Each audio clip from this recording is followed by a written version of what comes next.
thanks for joining us today, first off. Thanks for having me. So you were the first guest on this podcast when we started it many years ago. I want to say circa 2019, 2018. Yeah, it's been a minute. I know it has been a minute. So we're doing a part two, I guess you would say. So for those that don't know you, just in case, tell us who you are. Sure. My name's Jeremy Devaney. I am a mortgage banker by day onto mortgage, and I'm also a business owner. I own South Shore Flagpole here in Marshfield. And then also in the community, I'm the chair of the Marshfield Chamber. Had some large shoes to fill after you were there and Alyssa was there, and we've been able to keep the momentum going. I wouldn't say it's large shoes, more like a steaming whole pile from me. And Alyssa, kind of picked it up a little bit. We've groomed it. It's everything's going fantastic over at the chamber, but it's created some nice opportunities for me and other business owners to be able to get out and talk to you and your audience about what we do. So today we're going to talk about South Shore Flagpole. Sure. So how did you get started in this business? How'd you pivot from mortgage broker to flagpoles? Yeah, so it wasn't so much of a pivot as it's running in parallel. I think a lot of my partners and clients know that the mortgage business has shifted quite a bit over the last 24 months, and it's opened up a lot of opportunity to take a look at other things that we didn't have time to do before that we wanted to do. And one of those things that's always been on my bucket list since I was a kid was to own a business or do something with my best friends. One of them now lives out of state, Luke, down in South Carolina, and the other is local down on the Cape. And back in 2019, Andrew Nugis, my best friend down on the Cape, wound up buying out a flagpole company that had been in business since the 1960s. It's the largest flagpole distributor in Massachusetts. So he had a fantastic business that was already up and running, and he was looking for some additional market to expand to. And we said, heck, we've got time and we've got willingness and we've got attention down here on the South Shore. His business was already present, though, on the South Shore. So our primary manufacturer that we deal with has been long present in the market. And so we work with a lot of those clients and customers for maintenance projects and new install projects now. So why do it now? Why do this? Sure. So it was timing. It was all timing. The timing was right for me personally. I had some bandwidth where I could take a look at some initiatives. I had always been in the business analysis side of things, but not on the operations side. I had a great experience building my mortgage team over the last couple of years and getting to test out some of those ideas that we had when I was on the analytical side of business strategy. And so looking at a flagpole business, it's really attractive because it's a relatively simple business. It's all about execution. So we've been able to have some really deep conversations between Andrew and I about different ideas that we had for the business, how to put them in play, how to look at our customer set, how to communicate with our customer set, and how to improve profit, a lot of different levers that we could pull in the business. It's just a fun thing to get to play with. So what's it like being in business with one of your best friends? I look at my friend group and there are people that I could be like, oh, I could totally work with them in a business. There's people there's no way in hell I could work with a friend in a certain business. So what's it like working with a best friend? You know their best qualities and their lowest pitfalls right off the bat. There's no real conversation about strengths and weaknesses, and there's no real pulling punches. We both know where we stand, and Andrew's business partner is his wife. So there's a third person in the mix.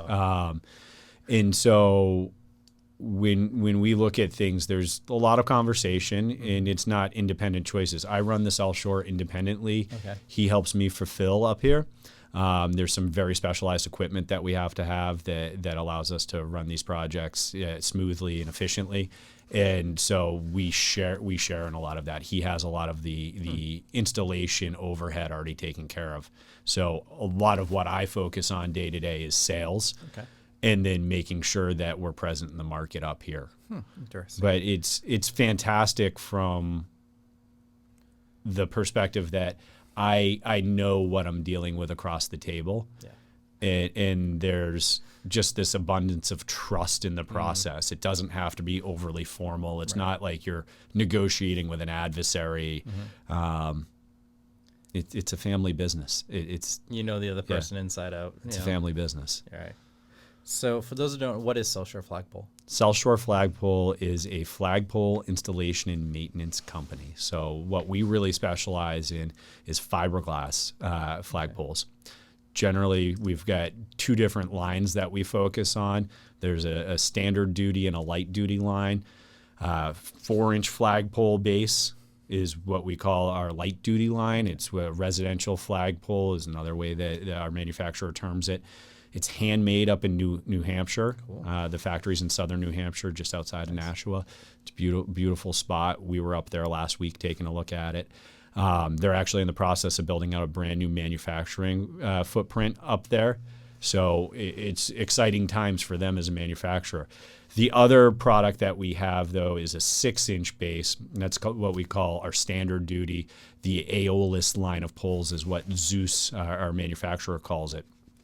And they range anywhere from 20 feet on up to 50, 60 feet is really kind of the end of the standard line. We have custom poles that we can do up to over 100 feet. Wow. So, when we think about projects that we work on, I mean, I was up at the top of the Town Green, Marshfield Town Green flagpole that's 60 feet tall a couple of weeks ago, and Andrew was up in rigging on yacht rigging, sailing yacht rigging, that a marina down on the Cape uses as a flagpole to fly a flag. So it takes you to some really wild places, and we can work on everything from the little cottages down in Wrexham to putting in giant flagpoles in front of new school projects. We did a school up in Brookline a few months ago, so it really takes you all places. So there's different types of flagpoles that you guys. Yeah, and so we have our dealer relationships primarily with a company called PLP Zeus. Okay. That's our main product line that we represent.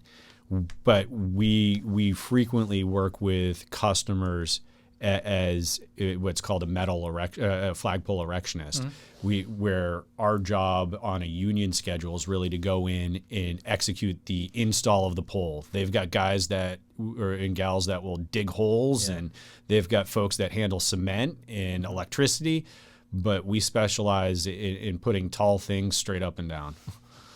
So is this a seasonal business? Like, are you doing flagpole installations in February, or what? Yeah, we are. So we were just down in Rhode Island yesterday. We're working at some of the large mansions down by the ocean in Narragansett. Beautiful places. The soil's not frozen yet. Our footings only are required to go down anywhere between 3 and 4 feet for most of our poles. So, as long as the frost hasn't set in, we're in good shape. The other side of our business, though, that I think a lot of people overlook is the maintenance side. Yeah. Just because you buy a pole doesn't mean it stays in perfect condition forever. There's things that happen to it. Your clips might break. Your flag halyard might break. The lines that hold your flag up might get snarled up. Frequently we'll see finial balls. The ball at the top of the pole will pop and come apart for different reasons. And so those things have to be repaired because otherwise it becomes unsightly like other parts of your house. So it's not like a set it and forget it sort of thing.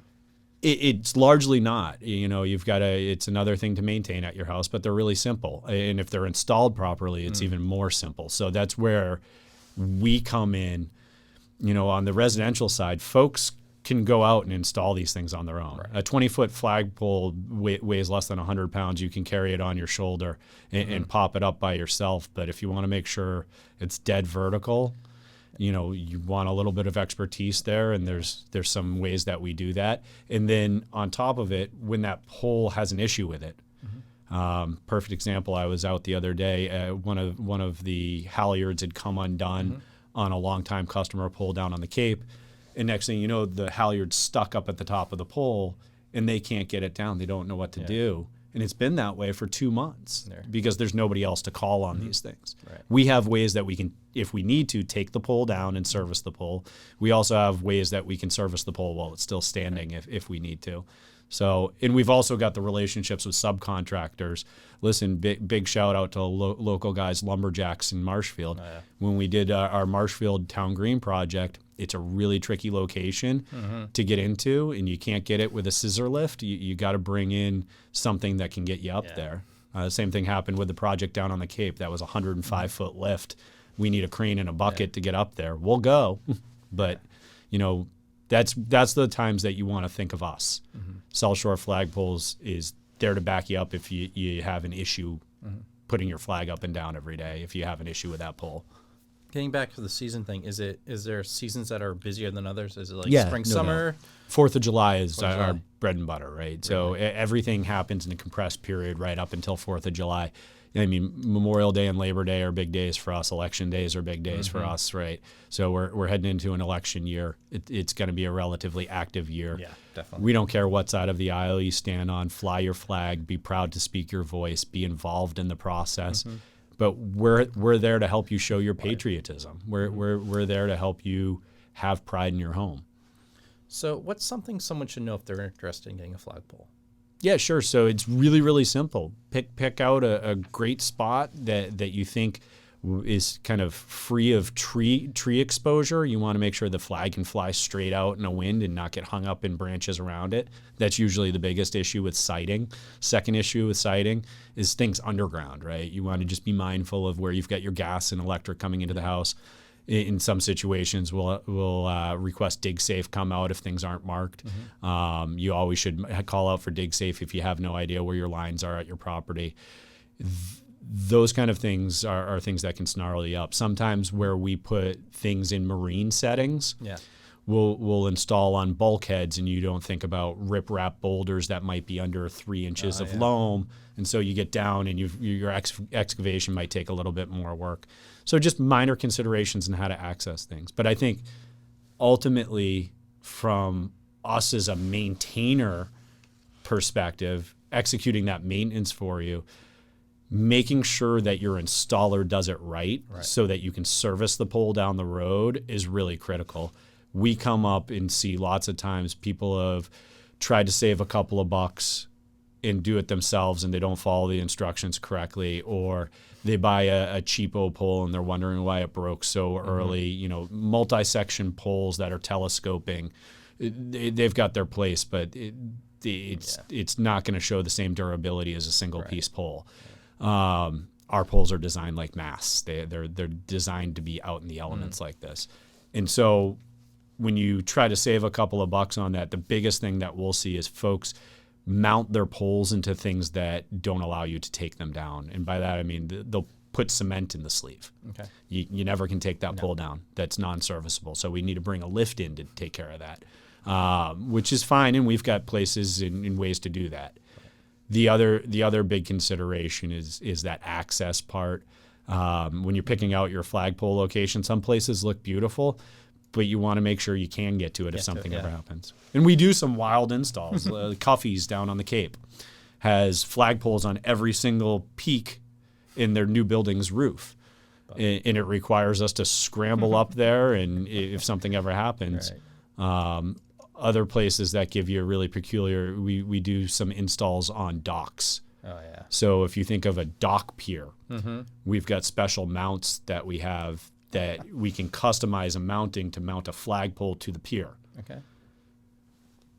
To take that pole down takes a lot of forethought and likely some expense to service it, because you probably are going to have to figure out how to get a lift out there somehow. Kind of jumps to my next question is there are local bylaws and things that you guys have to follow? Yeah, largely no.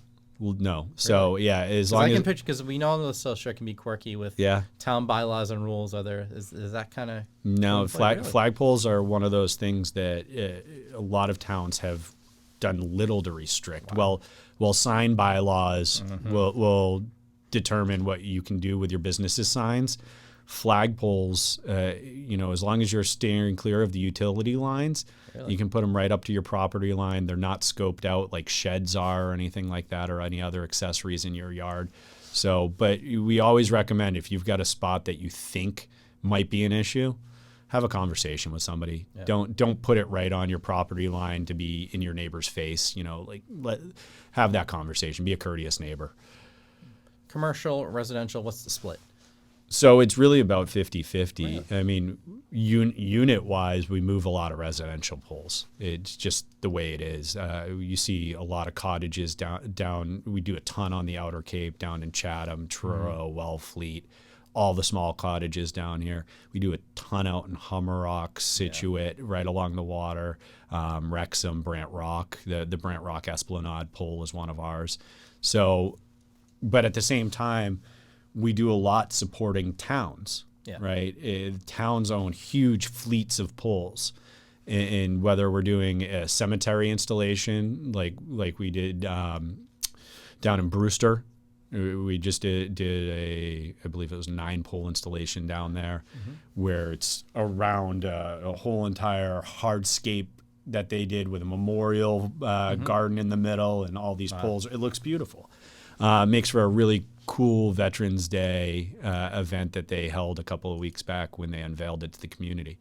But like I said, the other side of our business is supporting general contractors and business owners when they're ready to install poles. So we get scoped into projects. The Brookline School that we were just at actually used a different manufacturer than our dealer manufacturer relationship. So there's another pole manufacturer out of New Hampshire called Liberty Poles. They specialize in metal poles. Totally different product. We're capable of installing them, no problem at all. It's not our preferred material to work with. It makes on-site adjustments really, really complicated because you have to be set up to deal with metal. So again, having a partner that's experienced in it is where we see people coming to us, is we've got 40 years of knowledge in our business, 50 years of knowledge in our business. What goes into installation? It's not a whole heck of a lot. There's planning, but from the actual installation side, it's a relatively simple process. It's assembling the pole, digging the hole, putting the footing in, and putting it up straight. How long does that take usually? So it varies. If everything is perfect when we come up to a site, I referenced a place we were at down in Rhode Island yesterday. It was a newer home with great soil to work in. It wasn't rocky. You weren't hitting anything out of the ordinary. It took us all of 30 minutes to dig a 4-foot footing and mix up some cement. So, and then we're back out. Andrew's down there today installing the flagpole. Cool. We can move through a flagpole assembly really, really quickly. Wow. It's one of those things that if you tried to do it at home your first time, it might take you a half day or 2 days to do because you want to think it through. But we do 7 to 8 poles a day. Yeah, it's second nature to you guys. So as you come into like the 4th of July week, John, we do 40 to 50 poles that week. So it becomes routine. We don't have to speak to each other when we're on site. We know exactly what's going to happen when it's supposed to happen. The trickier projects, though, like I said, are those projects that are not with our preferred manufacturer. And there's different reasons that we run into issues on site. And it usually has to do with quality control at the manufacturer. Okay. So when parts come to us and they're not set up as they expect, when halyard systems are set up incorrectly and we're having to do field rework of it, that means we're searching for parts, we're calling for parts, we're reassembling stuff that should have come to us reassembled, we're recutting stuff on site. But PLP Zeus does an awesome job sending us a product we can depend on and that we can put up and last a long. We've got poles that have been up for 50 years. Cool. And you can take them down and refinish them too, which is the coolest part with the fiberglass. Yeah, we're sending out 40 poles this winter to get redone. Awesome. So we've got folks in high weather communities. Yeah. I'd say folks that are like down by the water, or they've had their pole for 15 years and it's just the gel coat on top will eventually start to fade like a boat hull. And you can take them back out, you throw them back on the lathe, sand them back down. Don't try to do it by hand. You'll never get it round. But if you put it on the lathe, we've got ways of taking that gel coat back off, putting it back on, it comes back to you, looks brand new. Nice. Target market. What's your target market? Any property owner. If you own a property, is there an area like hey, from here to here?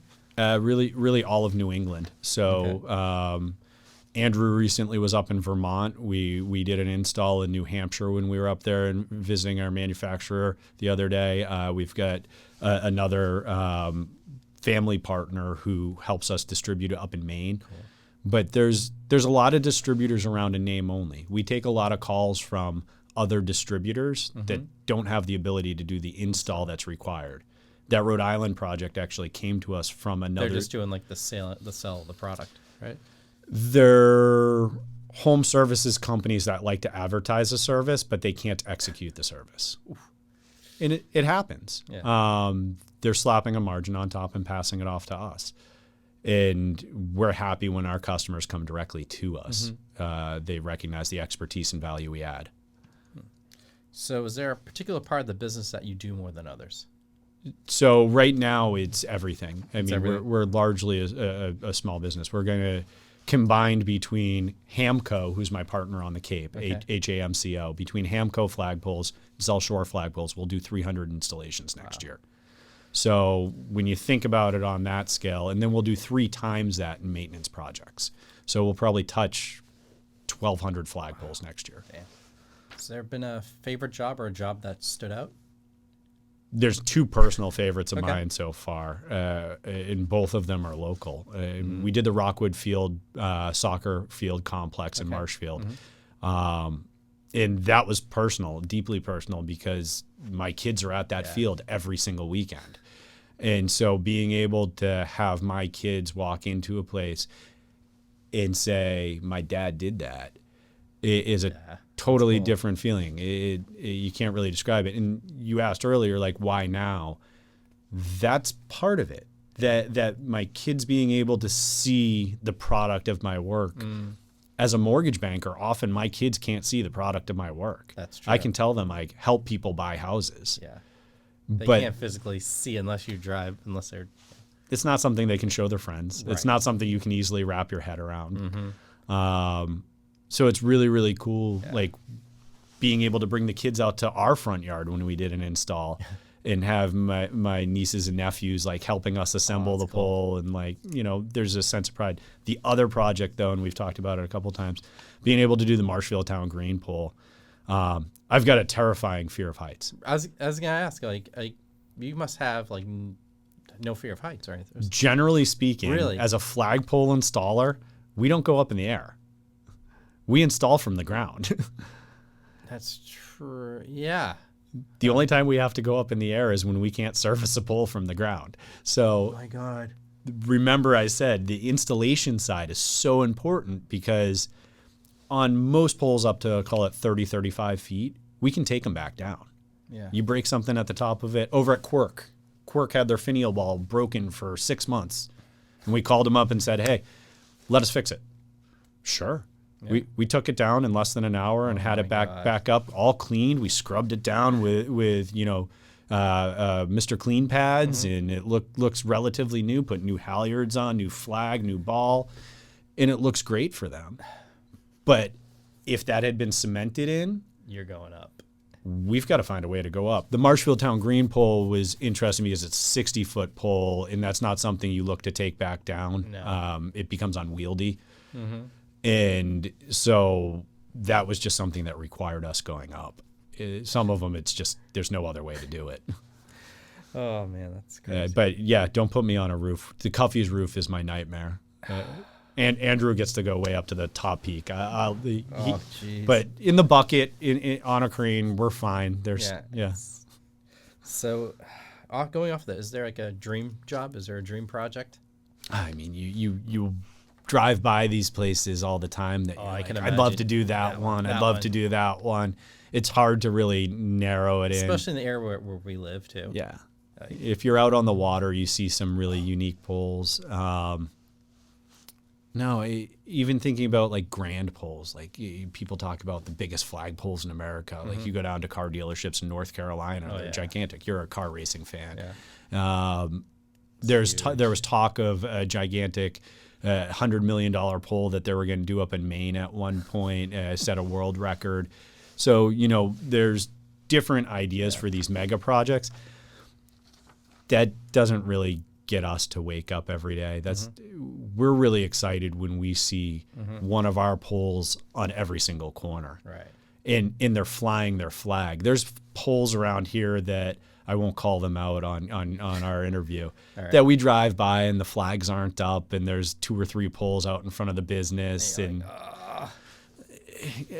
let me fix it for you. Cost you less than $500. We'll be in and out. Let us fix it for you. Those maintenance projects where you got a broken halyard and a broken finial ball, if it's less than a 30-foot pole, it's less than $1,000, usually less than $500 to fix it.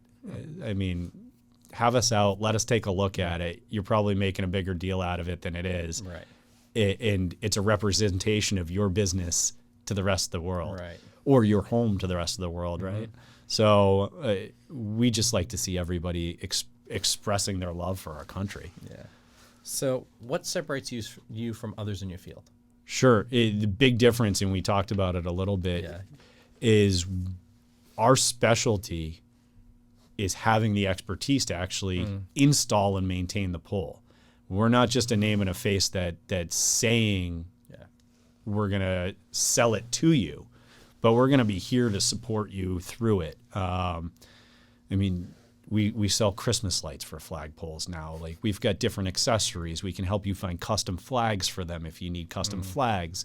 I'm having a specialty run done of Marshfield, the M flags. Oh, yeah. We've had a really hard time finding them in the community. Some of the sports teams have done them over the year, but there's no made in the USA manufacturer that currently sells them. Really? So we're having a specialty run done, and we should have those in early spring. Those would be cool.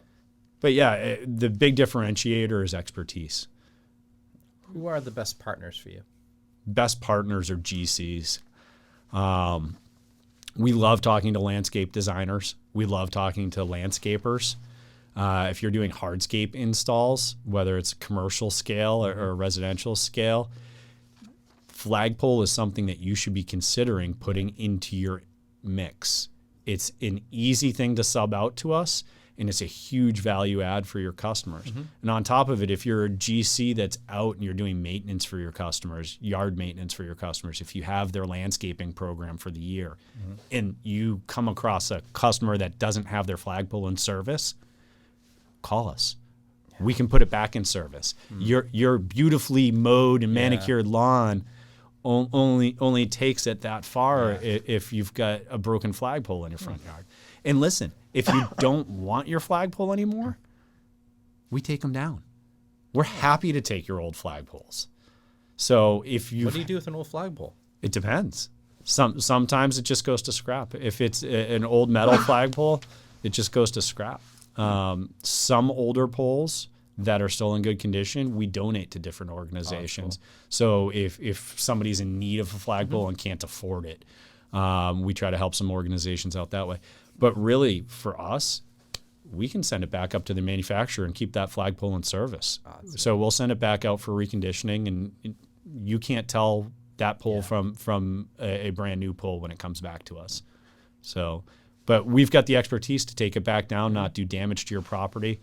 The Quirk Auto example is a great one of being able to remove a really big pole, and they had hundreds of thousands of dollars of cars right next to us as we were operating. We'll take care of your site. We're not going to mess it up. And so those GCs, Brate Builders and other large construction GCs that I think of in the community, those guys are perfect partners for us because we can do the commercial scale projects. We were down at UMass Dartmouth doing a five pole metal pole installation. And UMass Dartmouth was doing a brand new quad between some of their buildings. Their union GCs didn't have it within their schedule to be able to do the flagpoles. So they pushed back and said, no, you need to bring in somebody else, and they brought us in. Nice. So looking down the road, say we're here a year from now, what does the business look like? Business is going to be tremendous next year. We actually just had a team meeting yesterday on our drive down to Rhode Island. So spent a lot of time visioning what it looks like. For us, we're working on tons of things internally. Okay. And I think it's things that other small businesses need to be doing and thinking about, whether it's, establishing revolving lines of credit and making sure that we're taking care of our cash flow the way that we need to. The last few years have been really, really flush. And so some of our systems internally need to be reviewed. And so I'm helping the team with a lot of that. At the same time, because things have been so flush in the economy the last few years, a lot of our marketing didn't need to be executed. Business was coming to us. Right. And so we've had a lot of ideas and not a lot of bandwidth to execute on them. But now we've got the bandwidth to execute on them because our team's growing and we're doing different things. So there's lots in the works in terms of sales channels we're going to go after. We really want to develop a lot of relationships with local banks, with local car dealerships. We know car dealerships are going through a moment in terms of how they're treated by banking institutions. It's not a great time to be a car dealer. But as those things evolve, you want to make sure your signage and your brand remains consistent and strong. Definitely. And that's where we can help you execute, is your image to the outside world. So we're on the home stretch here. Yeah. So we get to our kind of more philosophical general questions. So what's the best piece of advice you've been given from a business perspective? Best piece of advice, keep it simple. Keep it simple? Keep it simple. I keep coming back to the idea, and I've talked about it probably a dozen times in the last 2 days. MVP, minimal viable project, minimal viable proposal. Whatever the P means for you, policy, project, proposal. Sometimes perfection gets in the way of execution. You spend more time thinking about what you want to do and less time actually doing the stuff. The execution.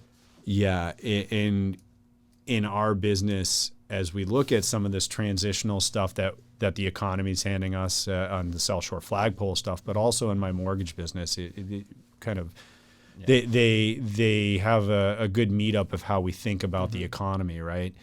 And so we really want to make sure that we pick some small things, but we really execute on those small things. Right. But then we iterate quickly. So keeping it simple, go to market with it, and then adjust. Don't spend too much time dwelling on how to make it perfect. The market's going to tell you if it's perfect or not. Right. That's good. If you could jump in the time machine to the start of getting involved with South Shore Flagpole, what would you tell yourself? I would tell myself not to be nervous, that it's going to take care of itself. Really? It comes down to execution again. And we have a product that we know there's strong demand for. We have a product that is high value in terms of who we're working with. The PLP Zeus team puts out the best product in the market. And so if you have best product and you have great service, the rest of it will take care of itself. Okay. And we can't fight the economy and spend a lot of time worrying about things that we can't control, right? But if we go back to that keep it simple mantra, we're going to execute on a few things and we're going to do them really, really, really well and let the chips fall where they may. But you've got to be prepared to pivot and respond to that voice that you're getting back. So if I could get in a time machine, don't be afraid. Just get out there and do it. So for those that want to find out more about South Shore Flagpole, where can they go? SouthShoreFlagpole.com. No S on that. SouthShoreFlagpole, singular.com. You can look us up there. We're on Instagram. We post a lot of our projects up on Instagram. Some cool video. We don't have a full-fledged website. It brings you to our Facebook page. Hamco is my business partner. They're down on the Cape, so you can check out Hamco, the Nugis family. They do tons of stuff down there with the Cape Cod Chamber and Cape Cod Life Magazine and all sorts of stuff. So they can check us all out. Well, Jeremy, thank you so much for doing this, and you're great having you on, and you're the first return guest on the podcast, which is cool. Super excited to be back here, Jonathan. Before we break off though, and I hope you take this part and break it out separately. From the chamber, we can't tell you how much we appreciate your support. What you've done for our community by putting these segments out is phenomenal. We've got so many businesses that are similar to South Shore Flagpole, but also expand all the way up to regional businesses that want to connect their voice back into the community and really struggle to reach the community. You can advertise on WBZ, you can advertise on WATD, you can do all these other channels, right? But there's few moments as a business owner that we can speak directly to the consumer, and you've opened that up for our chamber members, and we are so appreciative of the role that you and MCM play.